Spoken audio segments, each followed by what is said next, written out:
আসসালামু আলাইকুম। অর্চিস কিচেনে আপনাদের সকলকে স্বাগত জানাই। আশা করছি সবাই অনেক ভালো আছেন। আলহামদুলিল্লাহ আমিও ভালো আছি। গিয়েছিলাম বাবার বাড়ি বেড়াতে। আমার ভাই বোনেরা সবাই আমার হাতের খাসির মাংস রান্নাটা খুব পছন্দ করে। খাসির মাংস রান্না করব, তাই রেসিপিটা আপনাদের সঙ্গে শেয়ার করছি। খাসির মাংসটা আমি সরিষার তেল দিয়ে রান্না করব, তাই কড়াইতে সরিষার তেল দিয়ে আলুগুলো ভেজে নিচ্ছি।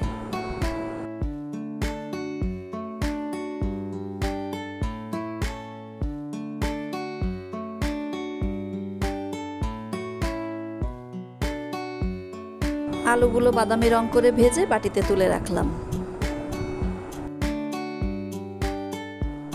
এবার তেলের মধ্যে দিয়ে দিচ্ছি পেঁয়াজ কুচি।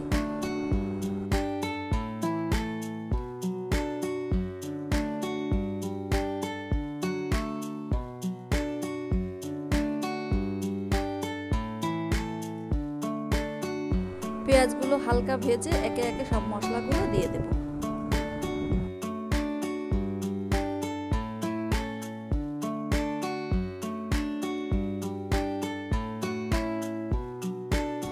দিয়ে দিচ্ছি আদা বাটা, রসুন বাটা,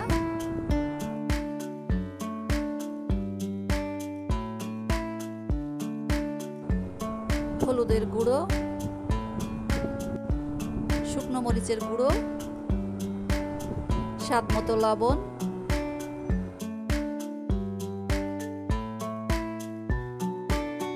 আস্ত গরম মশলা দিয়ে ভালো করে নেড়েচেড়ে মশলাগুলো কষিয়ে নিচ্ছি। মশলা ভালো করে কষানো হলে মাংসের টেস্টটাও ভালো হয়। এবার অল্প পানি দিয়ে আরো কিছুক্ষণের জন্য মশলা কষিয়ে নেব। এবার ধুয়ে রাখা খাসির মাংসগুলো দিয়ে দিচ্ছি।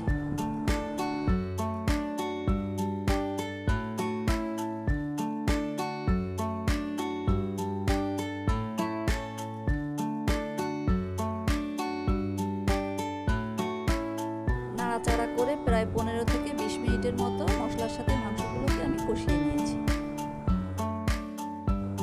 মাংস কষানো হয়ে গেছে, এবার দিয়ে দিচ্ছি ভেজে রাখা আলু।